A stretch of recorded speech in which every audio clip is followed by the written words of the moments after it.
She played the perfect neighbor while sleeping with my husband. I played the perfect wife while planning revenge. In this gripping tale of suburban intrigue, one woman discovers that the perfect neighbor isn't quite what she seems. When community involvement becomes a cover for something darker, she must decide between maintaining appearances and fighting back. Watch how neighborhood politics, community theater, and a borrowed cake pan become the unlikely weapons in a battle for truth and justice. Hey there, welcome back to XXX Confidential, where we dive deep into real stories of revenge, betrayal, and justice served. I'm your host, and before we get into today's suburban drama, I want to thank all of you amazing subscribers who've been supporting our channel. If you're new here, make sure to smash that like button, subscribe, and hit the notification bell to join our community of truth seekers, and never miss out on our latest stories of sweet, calculated revenge. Right under my nose. You know what's funny about betrayal? It doesn't come from your enemies. It walks through your front door, sits at your dinner table, and borrows your favorite cake pan. That's exactly what Janet Miller did when she moved to Oakwood Estates last spring. All perfect smiles and sad divorce stories, determined to build community spirit. God, I can barely say those words now without tasting bile. She was everywhere.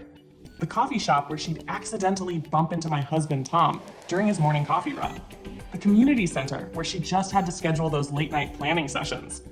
Even Lorenzo's, our favorite date night spot, somehow always leaving just as we arrived, stopping to chat about upcoming events like she hadn't planned it all. We should have her over, Tom had suggested one Sunday. My own husband inviting his mistress to our dinner table. And I did it. I hosted her 3 times. Watched her drink wine from our wedding crystal, eat from our plates, laugh at our jokes.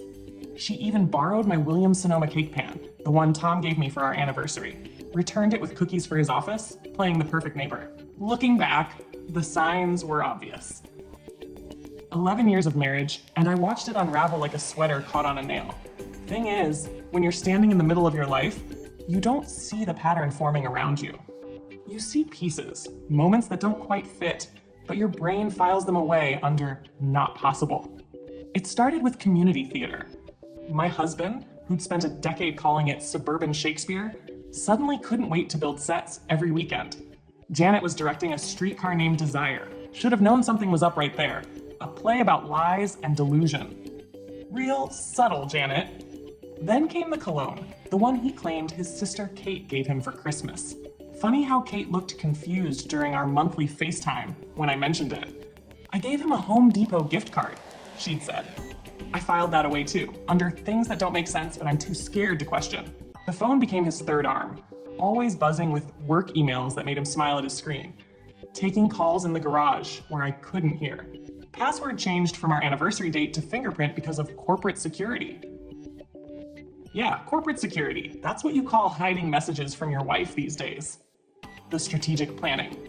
But here's where the story takes a turn. Because while they were playing house at the community center, I was learning too. Learning about divorce lawyers and hidden assets. Learning about security cameras and phone records. Learning just how many neighbors had been watching their little romance unfold. Sarah, my best friend, became my private investigator. Every coffee shop sighting, every late night meeting, every accidental encounter, documented, time-stamped, photographed. While they thought they were writing their love story, I was building my case. I moved money, copied documents, started a separate bank account, met with lawyers, not just one, but the top 3 in town. Can't hire someone who's already consulted with your wife? Can you, Tom? Set up cameras, gathered evidence, built my escape plan brick by brick while they were busy playing Romeo and Juliet at community theater. People underestimate quiet women. Women who host dinner parties and remember everyone's food allergies. Women who organize fundraisers and keep detailed spreadsheets of the neighborhood watch schedule. They forget we're the ones who know everyone's secrets, who handle the social calendar, who notice patterns. I spent 3 weeks laying the groundwork. Every community board member got a private meeting over coffee, casual conversations about financial irregularities in the renovation budget, just concerned citizen stuff, you know? Turns out Janet had been approving some interesting expenses. Those office supplies receipts? They matched up perfectly with dinner dates at Lorenzo's. The PTA moms were next. A wine night at Sarah's house, where someone, not me of course, mentioned how Janet's designer outfit seemed awful pricey for someone who claimed to be struggling after her divorce. Mary Anderson from the Treasury Committee just happened to bring up some questionable reimbursement forms. Funny how gossip travels. I timed everything perfectly. Called Tom's boss on Friday. Such a shame to report potential misuse of company resources. Those long lunches he claimed were client meetings? His expense reports didn't quite match his cell phone location data. Amazing what you can access when you're still listed as his emergency contact. The community center board received an anonymous email about inappropriate use of facilities the day before our Sunday dinner. Attached were security camera stills of their late night planning sessions, CC'd to every board member's spouse, naturally. Suburban email chains are better than reality TV for drama. I froze our joint accounts exactly at 6 p.m. on Sunday, right as he was walking in for dinner. The home security system recorded everything. His passwords, his phone calls, every lie he tried to spin. All admissible in court, my lawyer assured me. But my masterpiece? The community newsletter. I'd spent years editing that thing, knowing every deadline, every submission requirement. The issue going to print Monday morning had a lovely article about community ethics and leadership, featuring some very interesting photos from the renovation committee meetings. Janet's predecessor as PTA president, who she'd pushed out through some rather underhanded means, was thrilled to help with the layout. Voice takes on a satisfied tone. By Monday afternoon, their phones were blowing up. Amazing how quickly people distance themselves when scandal hits. The country club, the PTA, the community theater board, seems nobody wanted anything to do with the disgraced renovation committee leads. Their fresh start crashed before it began. The best part? I didn't have to break a single law. Everything was just careful planning, strategic timing, and letting suburban karma do its thing. Tom's father called me personally to apologize. Turns out that infidelity clause in our prenup was his idea. Ironic, isn't it? They say living well is the best revenge. But I disagree. The best revenge is showing them exactly who they underestimated, while staying perfectly within the bounds of civility. After all, I'm still invited to all the neighborhood functions. Janet and Tom? Well, let's just say the community theater is looking for new leadership. You know what I learned? While they were sneaking around planning their future, I was building an army.